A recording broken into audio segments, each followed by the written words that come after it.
I know many of you watch The Guiding Light here on Dead 11 Strong.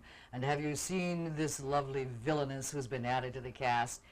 Well, transplanted almost like Nebraska, Carrie Nye, who plays the role of Susan Piper, is with us today. Is it more fun to be a villainess than to be the sweet young thing, Carrie? Well, as I stand very little chance of ever playing a sweet young thing again as long as I live, I think I'm going to stick with the villainesses. But the kind of things you have to do as a villainess are a lot more fun, aren't they, than playing the sweet young thing in the enchanted forest or something like that? Is it more fun to be a villainess? Of course it's more fun, Leta. You must know that. Yeah, well, I actually had played the sweet young thing a couple of years ago. Yeah. But the villainess has got a lot more depth. And she gets prettier clothes. Yes, and bigger, larger hats. And larger sunglasses and higher heeled shoes. And how about fingernails? Fingernails I hate. I have just decided that my villainess is not going to have She's long going to have fingernails. short fingernails? Yes, because I'm not going to spend 9 hours in the makeup room with those fingernails. Well, now, Carrie, you could grow them.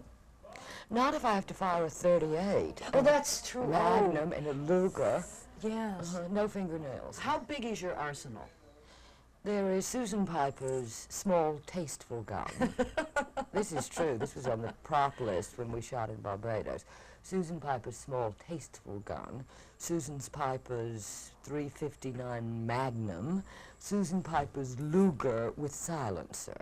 I also have in my arsenal, I believe, cyanide and a hypodermic needle, and I go in for explosives, too. Now, are all these guns a small bore, or do you have a large bore? Well, a Magnum is a fairly large bore, isn't it? But I would think you'd want to do it very tastefully if you're going to do in those other people. It should be a small bore. Well, that's my small handbag gun, but when I mean business, the Magnum comes out. I love it. Carrie, how do you react when people introduce you as Dick Cavett's wife? With extreme pleasure. Because I wondered, you know, you're... I am his wife, so it's...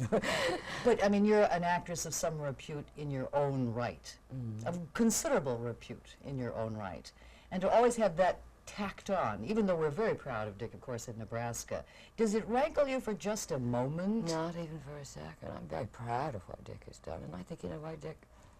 I don't think he intended to, but I think his morning show before he did the night show for ABC, I think it in a way changed television and television viewing habits. The curious thing, when Dick was having a show, I think it was on ABC when he had his morning show? Morning show was ABC. His mother, Dorcas Cavett, who lives in Lincoln, Nebraska, Whom we are also extremely proud of. had a program on our PBS station. I think she was teaching math at the time. Yes. And she was on at the same time her son was on. I knew that. And she'd have to say, well, I just don't know if I should watch my own program or my son's program. Well, I think they probably solved that. I'm sure they did. Now they're both off the air. Yes. Now I'm on the air and they're off, so it's nice that somebody in the family's working. Well, how do you feel about having to work almost every single day in a regular... It's not really every day. Tops is 4 times a week, except when we're on location. Then it was every single day at 4 o'clock in the morning. Well, you work every single day in the theater. 8 performances a week, you get... Which is more rigorous? The theater. It is. Much more. How good are you at learning lines? Very Are you quick good. study? Very quick study, yeah. Do you have any helps when you're doing the television show? In other words, can any of your lines be on a teleprompter or No, cue Guiding cards or Light doesn't idiots? use a monitor or idiot cards. Yeah. It's just make it up. I'm a fast ad-libber, too.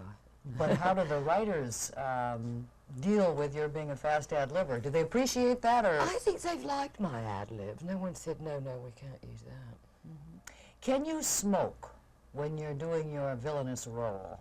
Well, that's very interesting.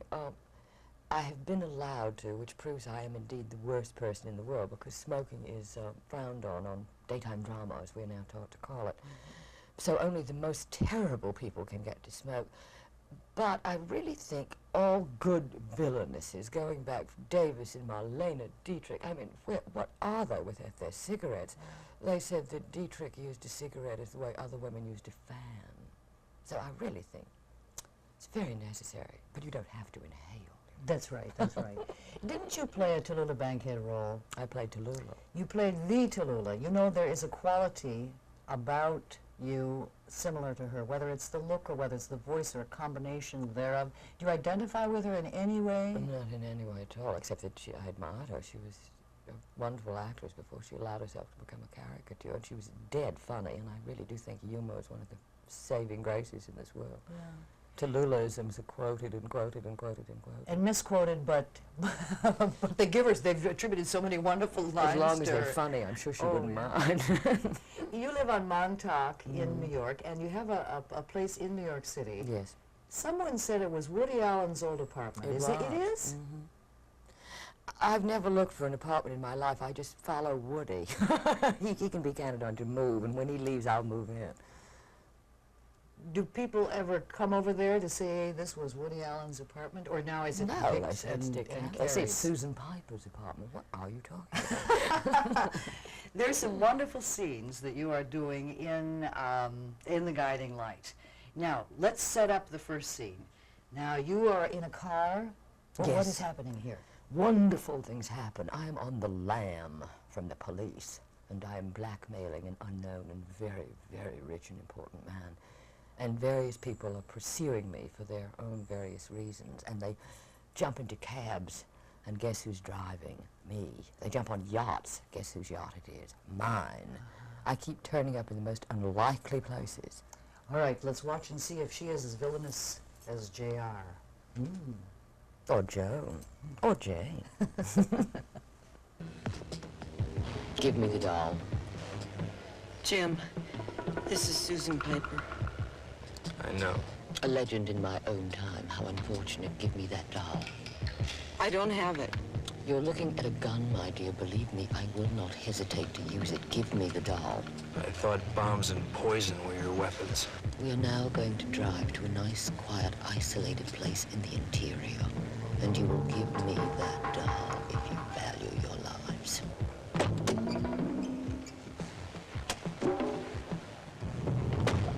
John, take the gun.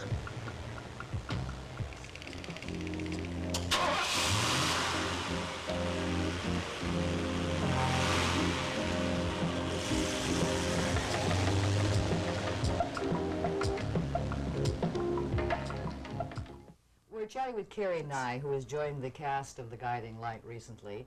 You did some roles with Burton and Taylor. I did a role. A role. His life, his husband, your husband. What was it? What was the title of Divorce that? his, divorce hers. Well, was Burton drinking at that time that you Heavily, were yes, aware of? Aware of? My Oh. goodness me. Yeah. Yes, we were definitely aware of that problem. Well, was he capable of handling everything in spite of it? Not after lunch, no. Well, I'm thinking in And terms of... Elizabeth was often didn't arrive until lunch, and Burton seemed to stop shooting before lunch. And as it was a love story, that sort of lengthened our schedule somewhat. Yeah. It was necessary for the lovers to meet before camera at some point. Well, was he such a good performer that they tolerated that they just allowed it to happen and said, well, he's Burton and he's so good he'll come through with a wonderful performance anyway? I really don't know how networks handle things like that. I mean, I've known heavy drinkers in the theater, and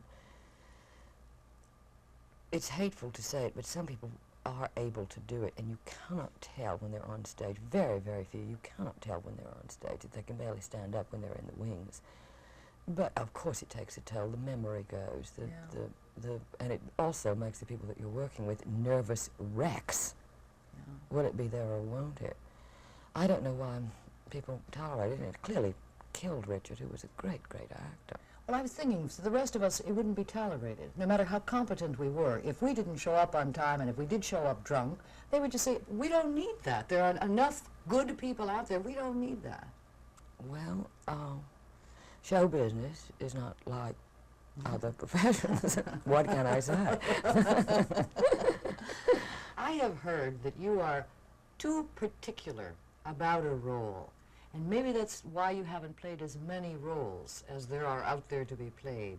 That you Gosh. want to only play the role that's just right for you. Is that true? Yes, I really don't see any point in doing it unless Just to keep working sometime. just to keep working. I don't see any point in doing that. the part fascinates you and you really want to do it. But I don't think I'm very good in a role that I think, well, I'm doing it just for the money, or I'm doing it just because for the exposure, or just for the whatever. I'm not inclined to be particularly good if I'm not particularly interested. So they approached you with regards to The Guiding Light and Yes. said, this is the kind of role that you can play, and you read it and said, aha. The role was not there. Uh-huh. It was not created after the fact. Created for you. So now, are you having any input in terms of the writing? Well, there's an absolutely wonderful producer of Guiding Light, Gail Kirby. She's marvelous, and I was brought on to play sort of very, very snobbish real estate broker who, I don't know, someone had to buy a house, I suppose, and someone had to sell them a house, and I was hanging about, so they said, would I do it? And Gail said, would you like to stay on? And I said, yes, never done one before. Seems to be great fun, but I am not interested in if Margaret knows that Sam knows, that Harry knows, and let's discuss this over coffee tomorrow and fade out. I'm interested in mayhem and murder and violence and all sorts of fascinating, juicy things like that. And Gail said, You're the one. Did you see her in the Creep Show? And that she was as good as oh, her yes. word. Oh, those are wonderful to sink your teeth into. Oh, my goodness. What's down the road for you? How long will you continue with The Guiding Light, or don't you know at this particular point? I presume I will have to. They will have to drive a stake through my heart before too much longer. Besides, there are very few members of the cast left. We're going to have to repopulate. Kill Springfield. them all. Shooting right left. But is this going to prevent or limit, at least, your involvement in the theater with the daily commitment to a It soap would if opera? I signed a contract and said, yes, I would like to be here every single day for the rest of my life. But that isn't the character, and that isn't particularly what I want to do. I'd love to come back as my brother or my sister or my aunt or something like that. But no, my main interest is, of course, the theater. What's the best thing you've ever done, Carrie? Oh, I don't know. I think I'm certainly a good Blanche Dubois, I think. By this time, I should have mastered it. I've done it often enough. I adore Sabine and the Skin of Our Teeth. I like to play coward. I adore high comedy. Hedda, I'm very fond of. Man Who Came to Dinner, love that. Lorraine Sheldon. Lorraine I is played one the of the same role. great roles ever written. Played that in the Circle in the Square about, 4 years ago. Your accent. She's from Mississippi. There needs no ghost come from the grave, my lord, to tell us that. However, there is a touch of, well, maybe that's what adds to the sophistication. There's a touch of almost British and elegant kind of quality to it that I don't think of Mississippi. Mississippi Delta has quite an elegant accent. You know, Southern accents there are thousands of different kinds. It's almost like English accents. You can spot family, background, class, social structure, economic structure just from the accent. But as my part of Mississippi has no R in the speech at all, it's very easy to go into an English accent. I've often been the only American in a cast of all English actors. Huh. Very, very Well, you know, if you stay around Nebraska long enough, we can I'll get a destroy hard all on. that. I'll get a very hard on. Well, welcome back. It's not quite home, but your in-laws are still here. Yes. And how are the Cavitts? I spoke to them today, and they're quite well. They were having pizza and beer and watching the election returns last night. It's wonderful to have you back here. Please give our love to Dick. I will. And continued success to him in his career. Thank you. Her name is Carrie Nye, of course, and she's joined The Guiding Light. You can watch it here on 10/11 Strong, Monday through Friday at 2 o'clock. Please stay tuned. There's more to come as 10/11 Morning continues.